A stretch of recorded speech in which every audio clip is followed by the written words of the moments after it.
Inggris, sampai saya pernah dengar ya di London itu saking banyaknya orang Islam, sampai ada bercandaan, ada joke, ada bercandaan apa ya? London disebutnya Londonistan, kayak Pakistan, Kazakhstan, Uzbekistan, saking banyaknya orang Islam di London. Alhamdulillah. Di Perancis, wah banyak, nambah terus jumlah umat Islam. Di Jerman, di berbagai negara-negara Eropa, populasi umat Islam terus bertambah. Bahkan di Eropa itu ada rumah ibadah agama di luar Islam, yang jamaahnya makin nyusut, akhirnya kosong. Apa yang terjadi? Rumah ibadah itu dijual, yang beli umat Islam dijadiin masjid, saudara. Takbir. Siapa yang dipancing buat marah dengan agamanya dihina, Al-Qur'annya dibakar, agamanya diinjak-injak, dipancing buat marah. Walam yaghdab, tapi dia nggak marah. Giliran pribadinya dihina, ngamuk, nggak kepukul lagu. Organisasinya dihina, wah rela mati. Kelompoknya dihina, ngamuk habis-habisan. Giliran agamanya dihina, sadar, rahmatan lil alamin. Kita ini Islam ramah, bukan Islam marah. Tadi Habib Salim cerita tuh begitu tuh. Kata Imam Syafi'i, ini orang yang begini nih, ustughdiba walam yaghdab, dipancing buat marah tapi dia nggak marah, fahuwa himar. Orang seperti itu bukan manusia, keledai, saudara. Allah, demi Allah, saya yakin, saya katakan dengan penuh keyakinan, husnudzon kepada Allah Subhanahu wa taala. Demi Allah, satu Al-Qur'an mereka bakar hari ini, besok puluhan juta Al-Quran akan masuk ke rumah-rumahnya orang Eropa, saudara. Takbir, takbir. Alhamdulillahi Rabbil Alamin. Wabihi nasta'in ala umuri dunya wad din. Allahumma fasalli wa sallim wa barik wa karrim wa majid wa azim ala sayyidina wa habibina wa syafi'ina wa nuri qulubina Muhammad. الفاتح لما أغلق والخاتم لما سبق ناصر الحق بالحق والهادي إلى الصراط المستقيم وعلى آله وصحبه حق قدره ومقداره العظيم يا فتاح يا عليم. أما بعد, para habaib, para asatidz, para kiai, para sesepuh, para tokoh masyarakat wabil khusus yang walaupun jasadnya tidak hadir di sini, tapi insyaallah hati dan rohnya bersama kita di sini. Guru kita Habiban al-Mahbub al-Walid Al-Habib Ahmad bin Saleh Al-Attas yang saat ini sedang melaksanakan ibadah umrah. Mudah-mudahan kita doakan Allah jadikan umrah beliau umrah maqbulah wa ziyarah mutaqabbalah. Mudah-mudahan yang beliau panjatkan doa di sana untuk beliau, untuk keluarga, untuk kita semua, mudah-mudahan dijabah oleh Allah Subhanahu wa taala. Dan mudah-mudahan kita semua yang belum ke tanah suci mudah-mudahan bisa berangkat umrah, bisa haji ke Baitullahil Haram, bisa ziarah ke makamnya baginda Nabi besar Muhammad sallallahu alaihi wa alihi wasallam. Tidak lupa pula guru kita Al-Habib Salim bin Ahmad Al-Habib Hussein Ibn Alawi Ibn Yahya dan semuanya keluarga besar Al-Habib Ahmad bin Saleh. Mudah-mudahan kita doakan guru-guru kita Allah panjangkan umurnya, Allah sehatkan badannya, Allah jaga zahir batinnya, amin ya rabbal alamin. Habail kiram, nggak panjang lebar lah, karena sudah mau jam 10 ya ikhwan. Dan tadi juga luar biasa kita dengar, luar biasa dari guru-guru kita, dari Habib Salim, dari Al-Habib Hussein. Ada faedah-faedah yang luar biasa yang kita dengar dari beliau-beliau. Mudah-mudahan menjadi ilmu yang bermanfaat insyaallah. Ada dua hal yang ingin saya sampaikan pada kesempatan kali ini. Saya bangga, saya girang pada malam hari ini, walaupun guru kita Habib Ahmad lagi di Mekah, di Madinah, tapi murid-murid beliau jamaah malam Selasa tetap setia istiqomah sama gurunya, saudara. Alhamdulillah. Nah, karena di sini nih, kalau lagi begini nih, dites kesetiaan murid nih. Ente ngaji karena Allah apa karena sosok saja? Bagaimana kesetiaan ente sama guru yang guru ente ajarin setiap minggu supaya karena Allah, karena Nabi? Apakah dijalankan, apakah kagak tuh? Dan kesetiaannya terhadap pesan guru sebelum guru berangkat dipesenin, jangan sampai kagak ngaji, pengajian tetap jalan. Di sini kesetiaan jadi uji, saudara. Karena biasanya ya ikhwan, memang ketika masa-masa transisi, baik transisi yang permanen ketika guru meninggal dunia, dan guru kita panjang umur sehat walafiat insyaallah, atau transisi sementara ketika guru kita berhalangan melakukan perjalanan, di situ biasanya jadi cobaan. Banyak murid-murid yang nggak setia, nampak ketidaksetiaannya. Saya teringat dulu guru saya Abu Yal Habib Zain bin Abu Yal Habib Hasan Baharun, Allah berikan beliau panjang umur sehat walafiat beserta saudara-saudaranya, mudir pondok pesantren Darul Lughah wa Da'wah. Ya, ketika pendiri Ponpes Dalwah Habib Hasan Baharun meninggal dunia, itu masa-masa berat buat beliau. Masa-masa berat luar biasa, nggak mudah megang pesantren dengan santri sekian banyak. Saat itu masih ratusan, tapi udah termasuk pesantren besar saat itu milik habaib jatuhnya, walaupun belum belasan ribu kayak sekarang, baru ratusan, santri laki-lakinya belum sampai 1000 katanya. Tapi nggak enteng ya ikhwan. Nah, mungkin entah kenapa, mungkin ada murid-murid yang hatinya rada berubah begitu Habib Hasan Baharun meninggal dunia, ada yang berhenti, ada yang keluar dan lain sebagainya. Ada salah satu guru kami ini pernah disampaikan di haul, yaitu Al-Ustaz Hasan Basri hafizahullah ta'ala wara'ah. Ustaz Hasan Basri ngimpi didatengin Abu Yahya Habib Hasan bin Ahmad Baharun. Kata Abu Yahya Habib Hasan bin Ahmad Baharun apa? Ya Hasan, la tufarriq baini wa baina Zain. Wahai Hasan, jangan pernah ente beda-bedain antara aku dengan Zain. Kadang-kadang kan banyak murid kalau sama gurunya ta'zim, sama anak gurunya, gue tahu kecilnya. Ada nggak yang begitu? Lah gue tahu kecilnya, bangornya dimainin petasan, anak-anak apa kandang ayam anak orang dimasukin petasan teko sama dia. Ada yang begitu kan kadang-kadang. Muridnya guru kadang-kadang begitu, sampai nggak ada ta'zim. Padahal anaknya guru berilmu juga. Padahal beda halnya kalau anak guru keluar dari jalan gurunya, lain cerita tuh. Kita hormati karena anak guru kita, tapi jangan diikutin. Tapi kalau anak yang ngikutin ayahnya, jadi sampai Abu Yahya Habib Hasan Baharun itu, Ustaz Hasan Basri pernah nyampaikan ini di haul, di manaqib, beliau mimpi, ya Hasan, la tufarriq baini wa baina Zain. Jangan pernah pisahkan, jangan beda-bedakan antara aku dengan Zain, yaitu dengan Abu Yahya Habib Zain bin Hasan Baharun. Makanya alhamdulillah saya lihat jamaahnya tetap istiqamah. Berarti antum betul-betul nggak membeda-bedakan. Habib Ahmad adalah Habib Salim, Habib Salim adalah Habib Ahmad, Habib Husain adalah Habib Ahmad, Habib Ahmad adalah Habib Husain, dan seterusnya, keturunan beliau, cucu-cucunya beliau. Mudah-mudahan di dunia kita kumpul bersama mereka, nanti di akhirat kita kumpul di surganya Allah Subhanahu wa taala bersama baginda Nabi besar Muhammad. Amin ya rabbal alamin. Itu yang pertama, soal wafa, soal kesetiaan. Mudah-mudahan Allah jaga terus hati kita supaya istiqamah berada di barisan guru-guru kita insyaallah.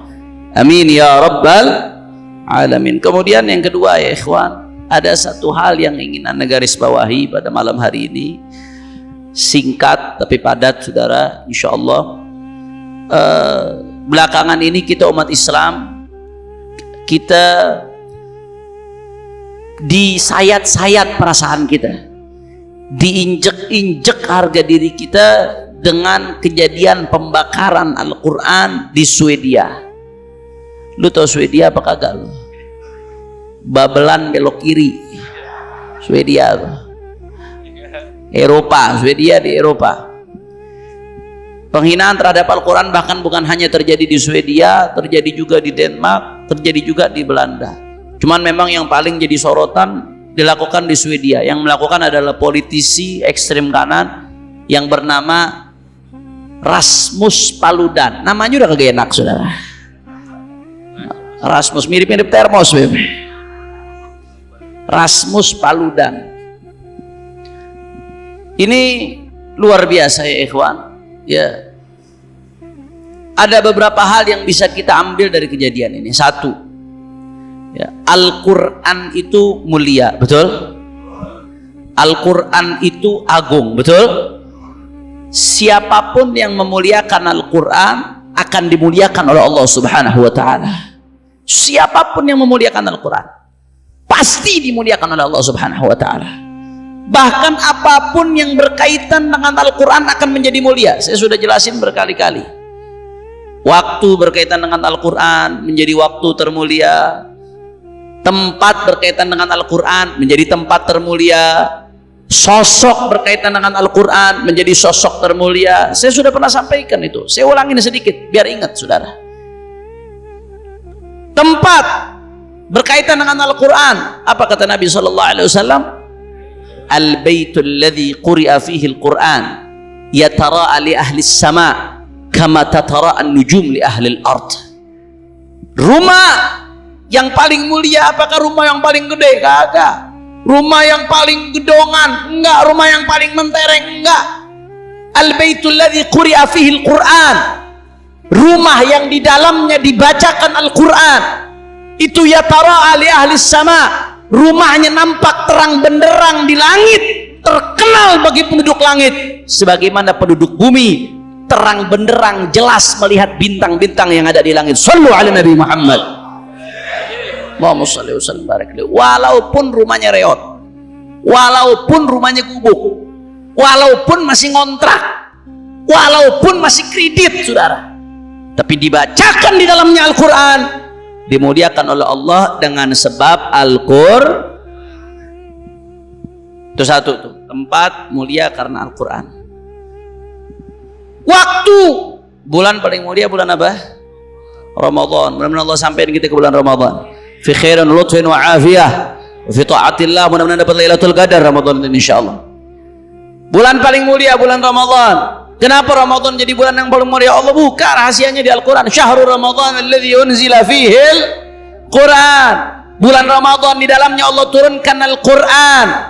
Berkat Al-Quran Ramadan menjadi bulan yang paling mulia, saudara. Malam yang paling mulia, malam Lailatul Qadar. Mudah-mudahan di tahun dapat semua kita Lailatul Qadar.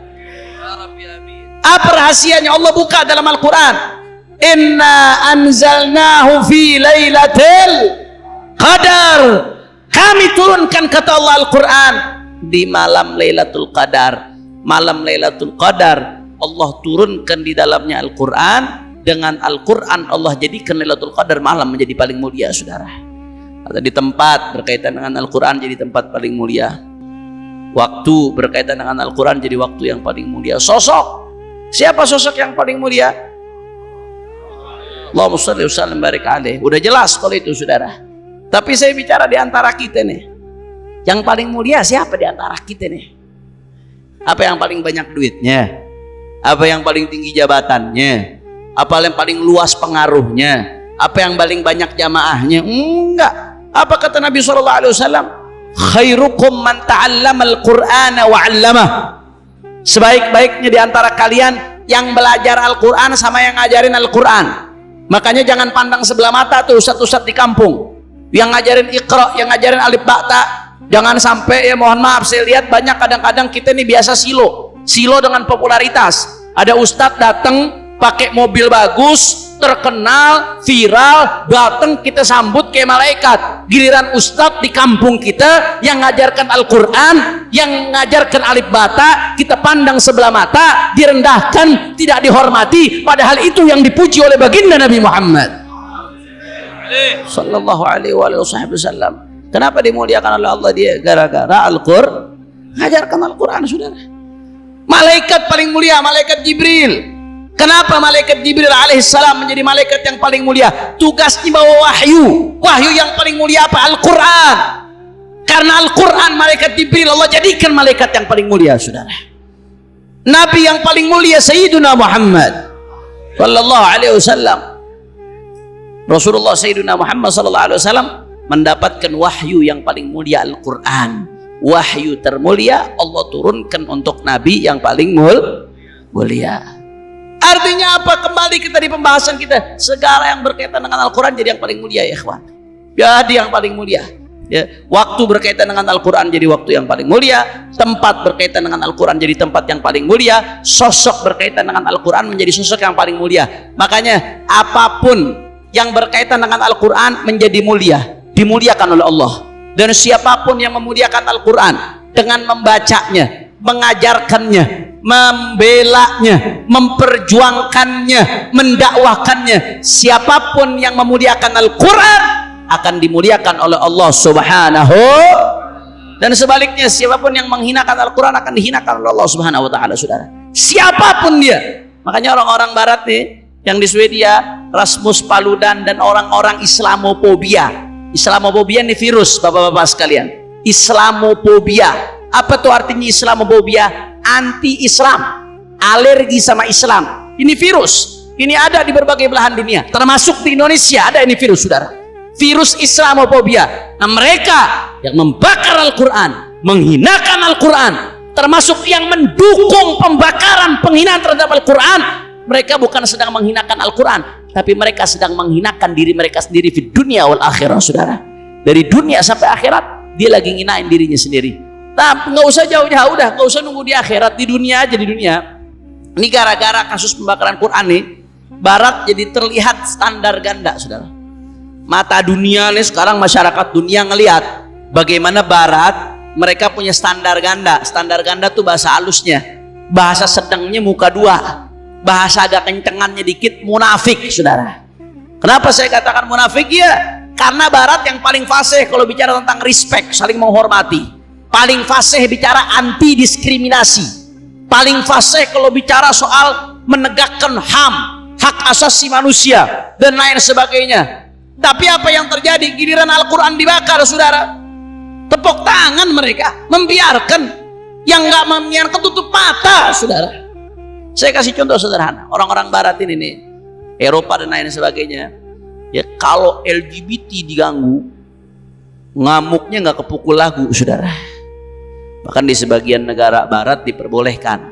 Ya, di sebagian negara Barat orang nikah laki sama laki, perempuan sama perempuan dapat buku nikah. Na'udzubillah min dzalik. Ini saya bukan lagi berhayal, ini kejadian fakta. Dapat buku nikah. Kalau di Bekasi kan enak. Habis nikahan laki sama perempuan, rapi, pakai bajunya muslim muslimah, foto pakai buku nikah. Enak apa kagak dilihatnya? Enak. Lah ini laki sama laki kawin. Habis kawin dapat buku nikah. Jenggot sama jenggot, saudara. Saya ngebayangin aja, ya Allah. Bayangin itu dijijik gitu. Kejadian yang begitu tuh, kegilaan macam ini kejadian di Barat. Begitu ada yang protes terhadap LGBT, nolak, wah, mencah-mencah Barat. Kemarin di Qatar, gitu Piala Dunia, Qatar tegas, negara kami LGBT nggak boleh, simbol-simbol LGBT nggak diperbolehkan. Bagus atau tidak? Bagus. Tegas dipegang prinsip. Akhirnya sampai FIFA bikin aturan, nggak boleh ada bendera LGBT, simbol-simbol pelangi itu masuk ke stadion, nggak boleh. Dibikin razia di Qatar. Kalau ada yang bawa simbol-simbol LGBT disita. Nggak boleh kapten, karena apa namanya di Eropa nih kadang-kadang kayak Liga Champion, Liga Inggris di musim-musim tertentu kapten, ban kaptennya tuh pakai bendera pelangi. Dia mau promosi LGBT, saudara. Bendera kaptennya pakai tuh. Begitu di Qatar dilarang. Sampai FIFA bikin peraturan, siapa yang pakai ban bendera, ban-bannya dengan bendera LGBT pelangi, itu baru main dapat kartu kuning langsung. Larang, bentuk larangan dia terhadap LGBT. Apa yang terjadi? Wow, negara-negara Eropa marah-marah, saudara. Jerman protes habis-habisan. Sampai-sampai di pertandingan Jerman tuh pas foto tutup mulut rame-rame. Sebagai bentuk protes, kami dibungkam, saudara. Akhirnya beneran dibungkam, nggak sampai lulus grup udah kalah duluan. Kalau Habib apal aja lah, kan gue juga Habib juga manusia, teman bola juga kadang-kadang. Belgia protes, Prancis protes tuh. Sampai saya baca di Twitter, salah satu menteri Prancis bilang, kalau kami juara nih, menang lawan Argentina di final, ketika ngangkat piala kami akan kibarkan bendera LGBT. Dia mau ngeledek, saudara. Dia mau ngeledek. Menteri Prancis sudah ngomong begitu. Akhirnya kalah. Dia mau tantang, dia mau kibarin, saudara. Masya Allah, nggak boleh LGBT disenggol, mencah-mencah Barat. LGBT disenggol dikit, mencah-mencah. Kalau ada orang bakar bendera LGBT, oh ini LGBT fobia, ini homofobia. Ada orang bakar bendera Israel, oh ini Yahudi fobia. Marah Barat, saudara.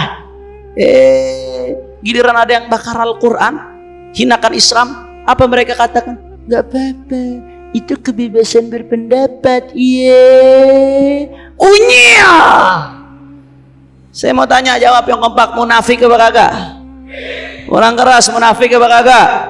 Munafik atau tidak? Ini namanya udah dipermalukan oleh Allah di dunia sebelum di akhirat, saudara. Ini baru satu nih contoh, belum nanti permaluan-permaluan lagi yang akan mereka dapatkan di dunia qoblal akhirah, saudara. Makanya siapapun yang muliakan Al-Quran akan dimuliakan oleh Allah Subhanahu wa Ta'ala, dan siapapun yang hinakan Al-Quran akan dihinakan oleh Allah Subhanahu wa Ta'ala. Makanya saya mau tanya, jawab yang kompak, umat Islam Bekasi, jamaah Majelis Habib Ahmad bin Saleh, siap muliakan Al-Quran? Siap agungkan Al-Quran? Takbir! Sallu ala Nabi. Yang kedua, pelajaran yang bisa kita ambil, saudara. Apa pelajaran yang bisa kita ambil? Yang kedua, Ahibba'il kiram, ya, sebenarnya mereka-mereka nih, Rasmus Paludan dan yang ngedukung aksinya dia nih ngebakar Al-Quran, ini adalah sikap kegelisahan, kekhawatiran yang mereka tunjukkan. Karena apa? Karena perkembangan populasi umat Islam di Eropa, saudara. Alhamdulillahirabbil, berkembang terus, nambah terus jumlah umat Islam di Eropa. Prosentasenya terus meningkat secara signifikan. Wah, bahasa mana itu? Prosentasenya terus meningkat, jumlahnya naik terus. Di Inggris sampai saya pernah dengar, ya di London itu saking banyaknya orang Islam, sampai ada bercandaan, ada joke, ada bercandaan apa ya? London disebutnya Londonistan, Londonistan, kayak Pakistan, Kazakhstan, Uzbekistan, saking banyaknya orang Islam di London. Alhamdulillah.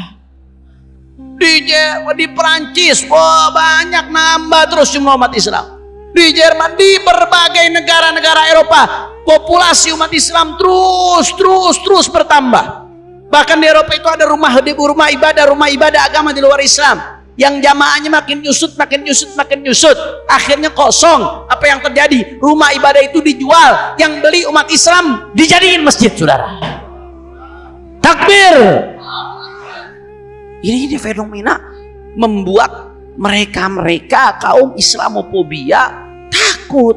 Nah, ini bagaimana ceritanya? Islam udah gue jelekin, gue fitnah. Islam udah kita tunjukkan gambaran Islam tuh seolah-olah Islam itu teroris, ditunjukkan yang namanya ISIS. ISIS itu juga nggak lepas dari permainan intelijen Amerika, saudara. ISIS itu datang buat jelekin nama Islam. Dia bukan bela Islam, dia pengen jelekin nama Islam. Akhirnya Islam diidentikin sama ISIS, saudara. Mau lihat gambaran Islam? Lihat itu ISIS, saudara. ISIS itu ngejelekin Islam. Biar masyarakat dunia melihat ISIS sebagai cerminan Islam. Padahal ISIS itu duri di dalam daging, musuh dalam selimut, saudara. Betul atau tidak? Betul atau tidak? Nah, dia yang bikin jelek Islam, saudara. Difitnah Islam, dijelekin, dibikin gambarnya seolah-olah Islam menyeramkan. Islam ini mengerikan, Islam ini kolot, Islam ini nggak berkembang. Oh, hati-hati, Islam berkuasa, habis dibunuh semuanya. Dijelek-jelekin Islam. Tapi apa yang terjadi, saudara? Justru sebaliknya. Yuriduna liyutfi'u nurallah biafwahihim wallahu mutimmu nurih walau karihal kafirun. Mereka ingin padamkan cahaya Allah dengan statement-statement mereka, dengan pernyataan-pernyataan mereka, dengan syubhat-syubhat mereka. Wallahu mutimmu nurih. Tapi Allah akan terus sempurnakan cahayanya walau karihal kafirun, walaupun orang-orang kafir itu nggak suka, saudara. Makanya saya teringat, saya nggak kaget. Saya begitu lihat Islam berkembang di Eropa ini, ikhwan, saya nggak kaget. Saya jadi teringat satu sabdanya baginda Nabi besar Muhammad sallallahu alaihi wasallam. Apa kata Nabi sallallahu alaihi wasallam? La yablughanna hadzal amru ma balaghal lail wan nahar wa la yatrukullahu baita madarin wala wabarin illa adkhalahu Allah hadzal din bi'izzi azizin aw bidhilli dhalilin izzun yu'izzu bihi ahlal islam wa dhillun yudhillu bihi ahlal kufur, atau kama qala sallallahu alaihi wasallam. Di dalam satu hadis Nabi sallallahu alaihi wasallam mengatakan, la yablughanna hadzal amru ma balaghal lail wan nahar. Perkara ini nih, agama Islam akan sampai ke semua titik yang dijangkau oleh siang dan malam. Anda mau tanya, di dunia ada nggak tempat yang nggak kebagian siang malam? Nggak ada. Semua kejangkau siang dan malam. Walaupun nanti ada beda-beda, ada yang siangnya lama, malamnya lama, di kutub utara begini, di kutub selatan begini, tapi kebagian pasti kejangkau yang namanya siang malam.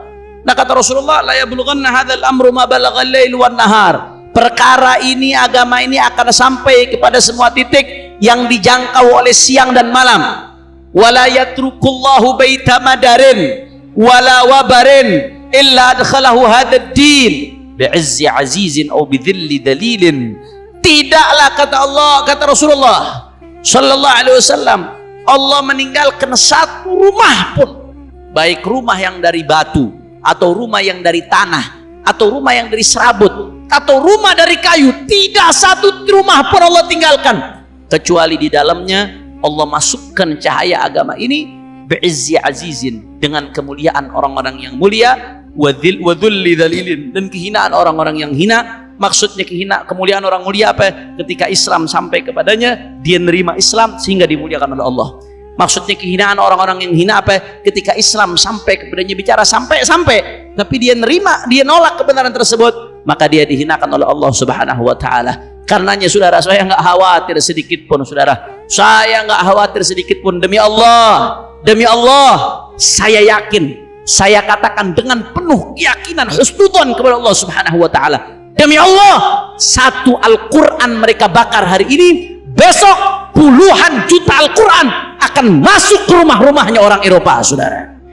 Takbir, takbir. Makanya saya mau tanya, siap jadi pendakwa Al-Quran? Siap jadi penyebar Al-Quran? Siap jadi duta-duta Al-Quran? Takbir. Sallu ala Nabi. Allahumma salli wa sallim barik. Dan terakhir, ketiga, saudara, sebetulnya kejadian ini cobaan buat kita. Cobaan buat kita. Cobaan bagaimana, Habib? Cobaan sekuat mana kadar keimanan kita. Karena kata Nabi Muhammad sallallahu alaihi wasallam, ini kan kemunkaran. Saya mau tanya, pembakaran Al-Quran kemunkaran atau bukan? Kemunkaran. Bahkan min afhashil munkarat, termasuk kemunkaran yang paling parah. Nah, pembakaran Al-Quran kemunkaran, saudara. Nabi mengatakan, siapa yang lihat kemunkaran, man ra'a minkum munkara falyughayyirhu biyadihi, hendaknya dia berubah dengan tangannya. Fa in lam yastati' fa bilisani, kalau dia nggak bisa dengan tangannya, dengan lisannya. Fa in lam yastati' fa biqalbihi, nggak bisa dengan lisannya, dengan hatinya. Wa dzalika adhaful iman, dengan hati itu udah selemah-lemahnya iman, dengan hati udah selemah-lemahnya iman. Kalau ingkar masih marah, cuman nggak berbuat apa-apa, itu udah selemah-lemahnya iman. Bagaimana yang nggak marah sama sekali? Al-Quran dibakar, adem-adem baik, adem-adem baik. Al-Quran dibakar, tenang-tenang aja hatinya, kayak nggak ada apa-apa. Masya Allah. Makanya Anda jadi inget tuh, Buya Hamka pernah ngomong, itu luar biasa banget omongan Buya Hamka tuh, radhiyallahu anhu. Beliau termasuk ulama besar Nusantara itu. Beliau ngomong apa? Kalau kamu diam ketika agamamu dihina, ganti pakaianmu dengan kain kafan. Ganti, maksudnya apa? Ente ini mayat berjalan, ente ini bangke. Kalau agamamu dihina, kamu nggak ada perasaan bagaimana, kamu ini mayat berjalan, berarti kamu ini bangke, hati kamu udah mati. Adanya kamu sama dengan tiadanya kamu. Allah. Makanya Imam Syafi'i sampai ngomong apa? Imam Syafi'i ini omongan ini ada syahidnya dari kalamus salaf, dari Imam Syafi'i radhiyallahu anhu. Kata Imam Syafi'i, man isturdiya wa lam yardha fa huwa himar. Apa huwa syaitan kalau nggak salah. Siapa yang dimintain ridho tapi dia nggak ridho, urusan pribadinya. Dimintain ridho, orang minta maaf, datang ke dia baik-baik, udah itikat baik, minta maaf, dia kagak maafin, fa huwa syaitan, maka dia setan. Hatinya jahat banget, orang udah minta maaf gak dimaafin. Tapi sebaliknya kata Imam Syafi'i, man istughdiba wa lam yaghdab fa huwa himar. Siapa yang dipancing buat marah, dengan agamanya dihina, Al-Qur'annya dibakar, agamanya diinjak-injak, dipancing buat marah, wa lam yaghdab, tapi dia nggak marah, giliran pribadinya dihina, ngamuk, nggak kepukul lagu, organisasinya dihina, wah rela mati, kelompoknya dihina, ngamuk habis-habisan. Giliran agamanya dihina, sabar, rahmatan lil alamin. Kita ini Islam ramah, bukan Islam marah. Tadi Habib Salim cerita tuh begitu tuh. Kata Imam Syafi'i, ini orang yang begini nih, Ustughdiba wa lam yaghdab, dipancing buat marah tapi dia nggak marah, fahuwa himar. Orang seperti itu bukan manusia, keledai, saudara. Makanya ibu-ibu, ini kan ada ibu-ibu di belakang nih.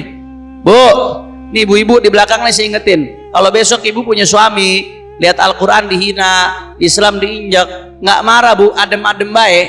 Ya, giliran ibu salah dikit, dia ngamuk. Padahal cuma urusan kopi telat doang. Nah, giliran agama dihina, dia adem-adem baik. Sabar, sabar. Besok-besok kalau sarapan jangan sediain nasi uduk, sediain rumput, saudara. Itu himar tuh, keledai, kata Imam Syafi'i, saudara. Keledai. Hati-hati, jangan sampai kita jadi keledai. Na'udzubillah min dzalik. Habib nyuruh rusuh, Beb. Habib nyuruh huru hara. Enggak, saya nggak nyuruh rusuh. Saya nggak nyuruh huru hara. Saya nyuruh tunjukkan keimananmu. Jangan malah sebaliknya jadi kayak orang munafik. Orang munafik tuh di zaman Rasulullah begitu tuh. Mau perang Uhud, mereka bilang ente nggak salah nih. Musuh banyak loh di depan. Ente kalah nih bisa-bisa nih. Nggak salah. Begitu umat Islam kalah, saudara, mereka yang pertama, apa kata gue dari awal juga udah gue bilang jangan maju. Orang munafik dulu begitu tuh. Dan munafik ini ada di setiap zaman, saudara. Orang munafik ini ada di setiap zaman. Kerjaannya ngegrecokin aja, saudara. Orang Islam berjuang ngegrecokin aja, saudara. Sama orang kafir mesra. Giliran saudara sama muslim dianggap muslim harbi, saudara. Saudaranya dimusuhin. Masya Allah. Jangan sampai kita begitu ya, kawan. Tunjukkan kemarahan kita. Nunjukkan kemarahan nggak harus dengan bikin huru hara. Kita bisa salurkan melalui hak konstitusional. Itu jangan ente pikir umat Islam kumpul di depan kedutaan besar Swedia di berbagai daerah, jangan ente pikir nggak ada manfaatnya. Ya, jangan ente pikir nggak ada manfaatnya. Itu secara hubungan diplomatik mereka pusing di demo di setiap negara, saudara. Pusing mereka. Belum lagi kalau diboikot produknya, bodoh habis-habisan itu, saudara. Tunjukin umat Islam punya kemuliaan. Habib saya sibuk kerja, Habib ente punya handphone, tunjukkan kemarahanmu lewat medsos. Nggak ada alasan. Habib saya sibuk ngajar, saya sibuk ceramah, tunjukkan kemarahanmu lewat mimbar. Habib saya pejabat, Habib saya sibuk melayani rakyat, tunjukkan kemarahanmu lewat jabatanmu, saudara. Kau akan dibela oleh Al-Quran. Hari ini kau bela Al-Quran, besok kau akan dibela oleh Al-Quran, saudara. Mudah-mudahan kita dapat syafaatnya Al-Quran, insyaAllah. Amin ya Allah. Ya Rabbal, ya Rabbal. Tunjukkan, saudara.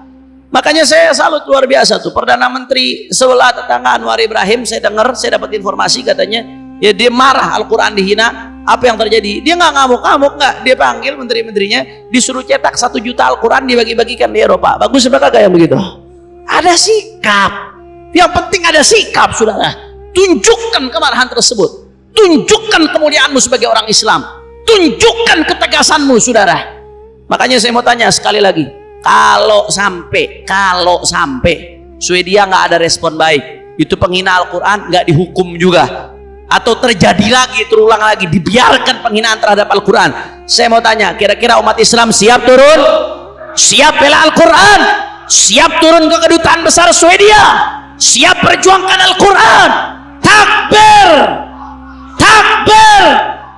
Sallu ala Nabi. Mudah-mudahan insya Allah Allah berikan kita syafaat Al-Quran.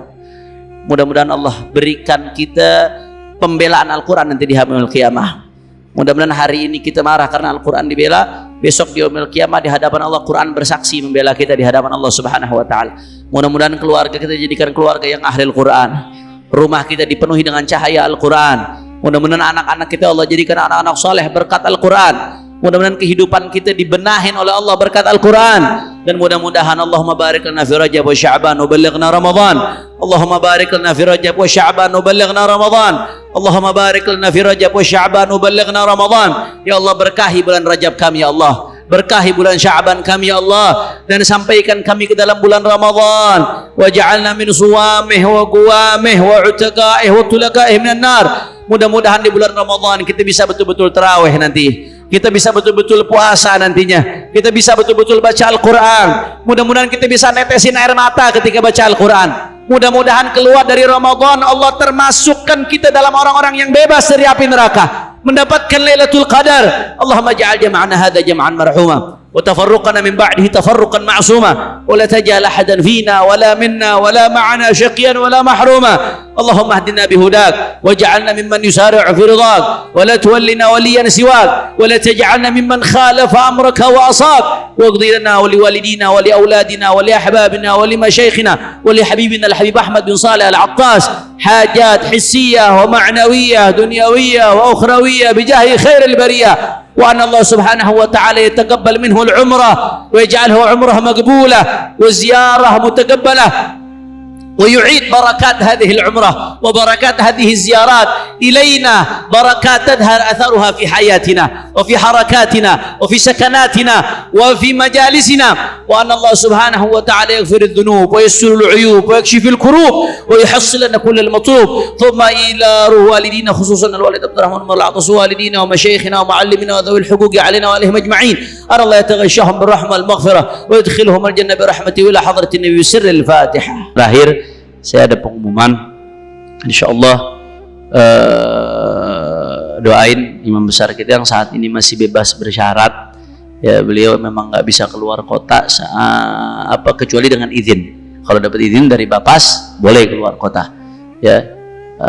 Sampai kapan bebas bersyaratnya? Sampai Juni 2024 nanti, masih lama. Biar beliau dijaga oleh Allah Subhanahu Wa Taala imam besar kita, dan insyaallah mulai Rebu depan nih, mulai Rebu 15 Februari 2023 insya Allah akan ada pengajian buat asatid, kiai, sama santri yang bisa baca kitab ya. Asatid, kiai, santri yang ngajar langsung beliau setiap minggu ya. Jadi pengajian intensif. Kadang-kadang kita udah lama keluar dari pondok, ustadz, guru-guru juga butuh belajar ya, kangen untuk memperluas keilmuannya. Beliau sendiri yang ngajar langsung setiap hari Rebu mulai siang jam 1 siang sampai jam 4 sore. Nah, beliau akan ngajar langsung kitabnya Manahijut Tamyiz Bainal Furu' wal Usul 'inda Ahli Sunnati wal Jamaah. Ya, itu kitab yang beliau ajar, disertasi S3 beliau yang isinya tentang keaswajaan, termasuk dalil-dalil aswaja, amalan aswaja, keyakinan aswaja, dibahas panjang lebar tuh di situ tuh madhab-madhabnya aswaja. Disertasi S3 beliau. Jadi ngaji sama beliau, kitabnya beliau langsung. Dan beliau panjang umur sehat walafiat insyaallah. Nah, kemudian yang ngajar juga Kiai Haji Maulana Kamal Yusuf, Muallim Kiai Maulana Kamal Yusuf, ngajar Al-Hikam karya Ibn Athaillah Sakandari. Nah, beliau Kiai Maulana Kamal ini Syekh Syuyukh, sekarang gurunya para guru. Yang ngajar juga Kiai Haji Mahfud Asirun, ya, Muallim Kiai Mahfud Asirun, mantan ketua PWNU DKI Jakarta, ketua Surya PWNU DKI Jakarta, beliau juga Syekh Syuyukh. Beliau ngajar apa? Usul tafsir, ilmu kaidah-kaidah tafsir seperti ulumul Quran yang dikarang oleh gurunya langsung Kiai Muhajirin An-Nida. Nah, itu Kiai Muhajirin tuh ulama besar tuh, itu min kibar ulama Nusantara, Kiai Muhajirin An-Nida. Nah, murid ini termasuk nih Kiai Mahfud Asirun, Kiai Maulana Kamal Yusuf. Nah, kemudian yang keempat Al-Fakir. Kalau Al-Fakir ganjelan aja kalau guru-guru kita telat atau guru-guru kita berhalangan. Al-Fakir ganjelan aja ngajar qawaid fiqhiyah. Jadi kalau kita cuma ngaji fikih, masail fikih itu banyak, nanti ketuker-tuker, berjubel-jubel, ketumpuk-tumpuk. Nah, maka bagaimana caranya? Ngajilah qawaid fiqhiyah supaya pemahaman kita dalam fikih runut, sistematis, dan kita bisa mengingat masalah-masalah yang ada di kitab fikih yang bertumpuk-tumpuk ribuan masalah itu dengan mudah karena dicakup dalam kaidah-kaidah. Nah, Al-Fakir ngajar itu. Nah, insya Allah jadi asatid yang pengen ikut. Nah, sebenarnya kalau ada memenya itu ada tuh Ustadz Haris Ubaidillah yang bisa dihubungin. Nah, mungkin kalau apa namanya yang nggak dapat, ada memenya ada. Ustadz Haris Ubaidillah nanti mungkin anda kirim Habib Salim, mungkin bisa dikirim. Nanti ada nomor Ustadz Haris Ubaidillah, hubungin itu nggak ada bayar wala apa, cuman hubungin itu supaya terregistrasi, supaya nanti dapat kitab. Karena kan kitabnya nyetaknya berapa tergantung yang ngikut kita. Nah, dan juga memang tempatnya terbatas, kalau udah terlalu banyak kita mau stop. Nah, jadi ini kesempatan emas ngaji langsung sama guru-guru kita. Fadhol buat asatid yang punya waktu setiap Rebu kedua, ketiga, keempat. Rebu pertama enggak, jadi sebulan 3 kali, atau kalau Rebunya 5 kali ya berarti 4 kali. Jadi ngajinya intensif, benar-benar fokus. Mudah-mudahan Allah kasih kita ilmu yang bermanfaat insyaallah. Mudah-mudahan Allah berkahi kita semua. Ini saja dari saya. Subhanakallahumma wa bihamdika asyhadu an la ilaha illa anta astaghfiruka wa atubu ilaik. Wa afu minkum. Wassalamualaikum warahmatullahi wabarakatuh.